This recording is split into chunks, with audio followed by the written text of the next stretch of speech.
Финалът на избраният наближава.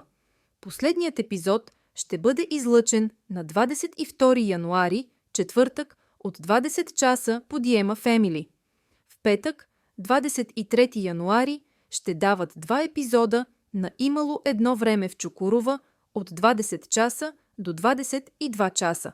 От 26 януари, понеделник, на мястото на избраният стартира новият турски сериал "Последно лято" Сон Яс, който ще върви всяка делнична вечер от 20 часа до 21 часа, с повторение в полунощ от 00 до 0, 1 часа по Диема Family. Какво ще видите на финала на избраният, четете в следващите редове. Вехтошаря иска да се здобие с фалшив паспорт още тази вечер, за да замине. Толга иска да хване Вехтошаря и започва операция по залавянето му. Той има нужда от помощта на Хилял. Толга все още има съмнения около Мехмет, наклонена черта Джелял. Той го подлага на детектор на лъжата. Марашла отива при Махур, за да й разкрие истинската си самоличност.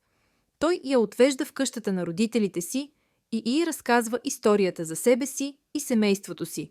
Саваш е по следите на Вехтошаря. За да го намери, той разпитва и убива всичките му партньори. Мехмет стига до извода, че баща му е виновен за смъртта на Исмаил. Махур казва на Хилял, че Мехмет напредва и не се нуждае от медицинско лечение, но има нужда от нея и обещава да й каже къде отиват. Саваш разбира кое е пристанището, откъдето Вехтошаря ще избяга в чужбина. Преди да отиде там с Суат, той разбира, че Мехмет е избягал от болницата. Свързва се с него чрез Махур и му казва къде е Вехтошаря, защото иска да го хване в капан и да го убие. Мехмет и Махур, които са планирали да отидат в лятната къща на Лелела и в Айвалък, спират на пристанището.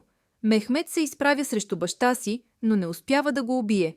Точно когато се кани да си тръгне, Саваш пристига и убива Вехтошаря, а след това застрелва Мехмет. Махур информира Хилял и отвеждат Мехмет в болницата. Там Махур научава от Хилял и Невзат, че Джелял е починал. Неджати и Бехие се сгодяват. Какво още ще се случи, ще разберете от пълните резюмета на сериала през следващите дни.